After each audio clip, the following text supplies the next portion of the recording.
jireenya kooti wabii koo gaafa rakkinaa iddoo boqonnaa kooti gaaddisa koo lafa onaa guyyaa muddama kooti fira dursee kan dirmatu dhokkataa yaada kooti gad fageessee kan hubatu baay'insaa gaaddisa qoraattiidha innaniitti maqee darbee naan taane iddoona boqochiisu keessi koo gaafa dadhabee caba koo dhiibbachuu barbaade dhaqee namas cabee kanaa miidhamni saba keetti ta'uurraa inni keessaa natti caalaa wabii koon si godhadhaa sichi naaf hin ta'u namni gooftaa koo gara kee dhufaa sittanii hirkadhaa'anii wabii koon si godhadhaa sichi naaf hin ta'u namni gooftaa koo gara kee dhufaa sittanii hirkadhaa'anii jireenya kaayoo koo bara dheeraa si wajjin mari'adhaa gooftaa koo icciitii koo zinnoofsu gad fageessee sitti maddaa jireenya kaayoo koo bara dheeraa si wajjin mari'adhaa gooftaa koo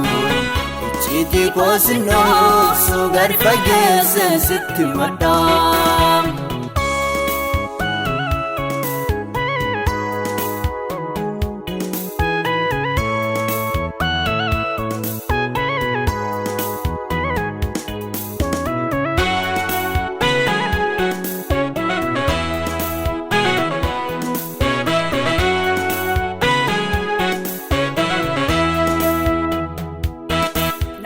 Tirkattee kuufnaan harki kee lafaan kaasee yoo guyyaa rakkinaa Yesuus koositu qopheessee silaallee badeenaaf barbaadameyyuu hin argamu harkisa jaalalaa keef malee anoo hin yaadatamu gooftaa koo harkooluun sitti gaalaa danda'ee kophaan jiraadhu ija koo gara keettaan ol fuudhaa giddan jajjabin argadhu baroota burqaan baay'ee abdaadhee gaafadhee waddenan dhabee miltolfoon warraan wajjin adeemu nagatamee gaafan dadhabee.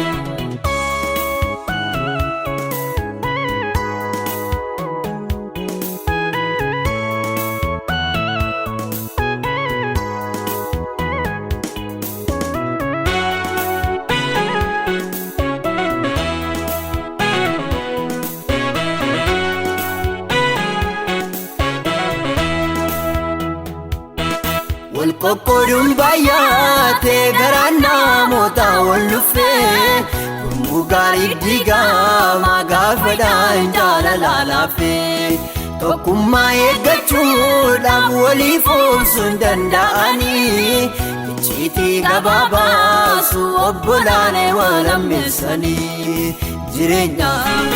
waliif kan abdataman wal miidhuuf karaa barbaadu dadhabuuf walii gammaadu kiyyoo kaanii wal gaadu hinaafa xiqqeeffachuun guddaate walirratti ka'uun baay'eedha gatamuuf ajjechaa obbolootaaf sababiin wal isaaniidha abdii koo yeroo hundumaa amanannaa koo jireenyaa sitti hirkadhee gaabii qabu harki kee waan hin dadhabu abdii koo yeroo hundumaa amanannaa koo jireenyaa sitti hirkadhee gaabii qabu harki kee waan hin dadhabu nageessaa jireenyaaf anoo beeka si biratti dabala hin barbaadu waa'ee koof karaa hundaan si eega naaf furtaa rakkoo san itti yaadu fooniif lubbuu qobsine amanadha sittan of gata shakkii malee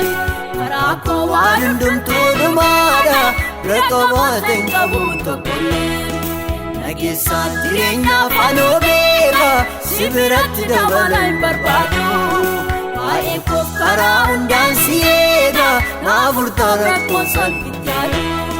fooniif lubbuun qobsini amanaadha sittaan of gata shakkii malee karaa koo waan hundumtuu dhumaadha bira qabaata hin qabu tokkollee.